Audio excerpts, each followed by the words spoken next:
বিয়ের পর আমি কিন্তু কিছুই রান্না করতে জানতাম না। আমি সমস্ত রান্না আমার শাশুড়ি মায়ের কাছ থেকে শিখেছিলাম। তো যাই হোক, যখনই আমি রান্না করতাম আর আমার হাজব্যান্ডকে জিজ্ঞেস করতাম, আর রান্না করা মানেই জিজ্ঞেস করবো কেমন হয়েছে গো, আমার হাজব্যান্ড সবসময় একটাই কথা, মায়ের মতো হয়নি। তখন একটু খারাপ লাগলেও এখন বুঝি একদম সত্যি কথা বলতো। তো কারণ কি, আমার শাশুড়ি মা এত ভালো রান্না করেন, অপূর্ব অপূর্ব, মানে যে কোনো ভেজ ননভেজ যে কোনো কিছু উনি ভীষণ ভালো রান্না করতে পারেন।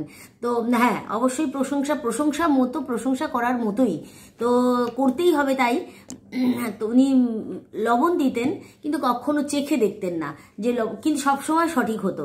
তো উনি হাত দিয়ে হাতের আন্দাজে লবণ দিতেন, আমি দেখতাম।